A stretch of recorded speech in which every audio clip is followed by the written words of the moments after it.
फ़लस्तीन को समझना है, ज़ुहूर इमाम के साथ भी फ़लस्तीन का क़ज़िया लिंक करता है।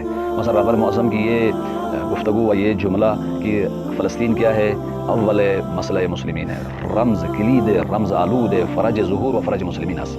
फ़लस्तीन के अंदर कामयाबी पूरे इस्तिकबारी ताकतों पर कामयाबी है, ये इसकी किलीद है। जो फ़लस्तीन को कवी करेगा और फ़लस्तीनी मुजाहिदीन को स्ट्रॉन्ग करेगा और उन्हें इसराइल और अमेरिका के मुकाबले में खड़ा करेगा, तो ये इस्तिकबारी निज़ाम इमाम मेहदी के ज़ुहूर में सबसे बड़ी रुकावट है। इस्तिकबारी निज़ाम इमाम मेहदी के इनकलाब की राह में रुकावट है और फ़लस्तीन इस इस्तिकबारी निज़ाम की उबूवत को, इसके रौब व दबदबे को खाक में मिलाने की तहरीक का नाम है। और अगर फ़लस्तीन में हमें कामयाबियाँ मिलती हैं तो ये शिया सुन्नी यूनिटी का भी बाइस बनेगी और एंटी इस्तिकबार, एंटी इसराइल सेंटिमेंट्स और जज्बात और मुकावमत और क़याम व इनकलाबात का भी बाइस बनेगी। और यही चीज़ जो है फ़लस्तीनी मुकावमत, फ़लस्तीनी बीदारी जो है, रम्ज़ है, मख्फी चाबी है ज़ुहूर इमाम मेहदी व ग़लबा मुस्लिमीन के लिए।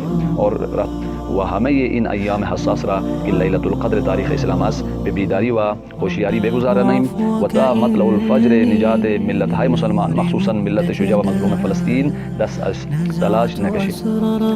ये फ़लस्तीनी मुकावमत मिसाल तमसील लैलतुल क़द्र की तरह है। मुसलमानों ने अपने ग़लबे की तक़दीर का इंतख़ाब करना है और ये मुकावमत, ये रेजिस्टेंस उस वक्त तक जारी रहे जब तक बीदारी का, शऊर का, आज़ादी का, ग़लबे का मतलउल फ़ज्र तुलू न करे। और वो मतलउल फ़ज्र ज़ुहूर دیگران نباشه. مسئله قدس مسئله آینده اسلامه، مسئله ظهور امام زمانه، به ما خیلی ربط داره.